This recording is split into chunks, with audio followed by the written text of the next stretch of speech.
ఒక రకంగా కువైట్ మంటల్లో ఉందని చెప్పొచ్చండి. నిన్న కువైట్ మీద చాలా పెద్ద ఎత్తున దాడులు జరిగాయి. ముఖ్యంగా కేపీసీ అంటారు, కువైట్ కార్పొరేషన్, పెట్రోకెమికల్ కార్పొరేషన్. అట్లాగే KNPC, Kuwait national petrochemical corporation company, దీని పేరు. కేపీసీ, కేఎన్పిసి ఈ రెండింటి మీద నిన్న దాడులు జరిగాయి. అట్లాగే KPC office, Kuwait petrochemical office, అక్కడే కువైట్ ప్రభుత్వ చమురు అంటే వాళ్ళ ఆయిల్ కార్పొరేషన్ సంబంధించిన మంత్రిత్వ మినిస్ట్రీ కూడా సేమ్ కాంప్లెక్స్ లో ఉంది.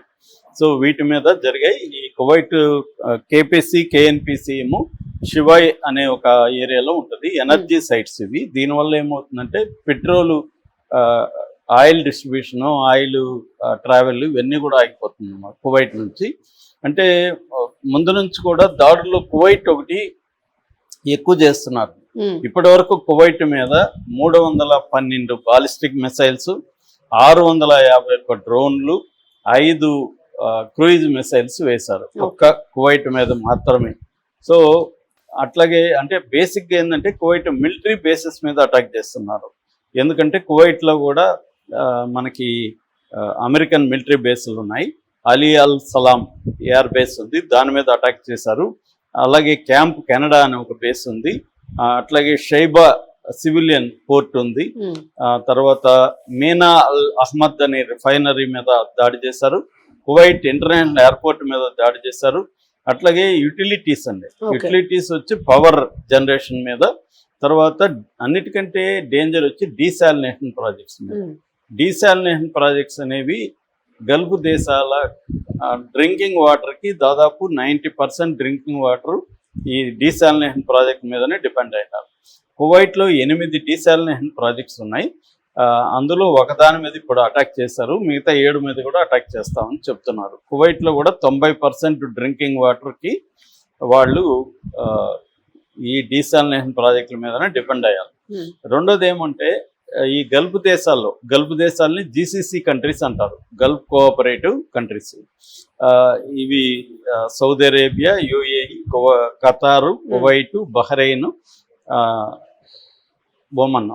ఈ 6 దేశాల్లో ఉండే డీసాలినేషన్ ప్రాజెక్టుల ప్రత్యేకత ఏంటంటే 75% కోజనరేషన్ ప్రాజెక్ట్స్ అంటారు. కోజనరేషన్ ప్రాజెక్ట్స్ అంటే అవి సముద్రపు నీళ్ళని మంచినీళ్ళుగా మార్చడంతో పాటు ఎలక్ట్రిసిటీని కూడా జనరేట్ చేస్తాయి. 2 ఒకే దగ్గర జరుగుతాయి అన్నమాట. సో ఒకదాని మీద అటాక్ చేస్తే 2 దెబ్బలు.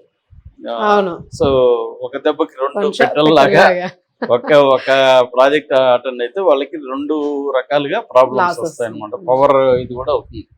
సో మామూలుగా మనం చూసుకుంటే ఈ జీసీసీ కంట్రీస్లో Qatar 99% drinking water desalination projects, తర్వాత బహ్రెయిన్ 90%, కువైట్ 90%, ఒమన్ 86%, యుఏఈ మాత్రమే 42%, సౌదీ అరేబియా కూడా 70%. సో యుఏఈ, సౌదీ అరేబియా మాత్రమే కొంచెం తక్కువ, కానీ మిగతా 4 దేశాలు కూడా 90% పైన ఈ డీసాలినేషన్. ఎందుకంటే వాళ్ళకి నేచురల్ వాటర్స్ అనేవి లేవు. ఎందుకు ఇరాన్ ఈ పని చేస్తుందంటే ఇరాన్లో ఉండే క్వెషం ఐలాండ్ అంటారు, అక్కడ డీసాలినేషన్ ప్రాజెక్టుల మీద అమెరికా అండ్ ఇజ్రాయెల్ అటాక్ చేశాయి. దాదాపు 30 గ్రామాలకి నీళ్లు కట్ అయిపోయినాయి. ఇరాన్లో కూడా డీసాలినేషన్ ప్రాజెక్ట్స్ మీద డిపెండ్ అవుతారు, కానీ ఓన్లీ 3% ఇరాన్లో. వాళ్ళకి నేచురల్ వాటర్స్, గ్రౌండ్ వాటర్ ఉంది వాళ్ళు. కాబట్టి వాళ్ళ దేశంలో డీసాలినేషన్ ప్రాజెక్టులను దెబ్బ కొట్టడం వల్ల పెద్ద నష్టం జరగదు ఇరాన్కి. కానీ ఇరాన్ ఏం చేస్తుందంటే ఆ సాగు తీసుకొని ఆ రిటాలియేషన్ లో భాగంగా గల్ఫ్ దేశాల్లో ఉండే డీసాలినేషన్ ప్రాజెక్ట్స్ ని దెబ్బ కొట్టినప్పుడు ఏమవుతుంది, గల్ఫ్ దేశాలు ఈ మొత్తం 90% ఆధారపడి ఉన్నాయి కాబట్టి వాటర్ రేషనింగ్ అనేది మొదలవుతుంది.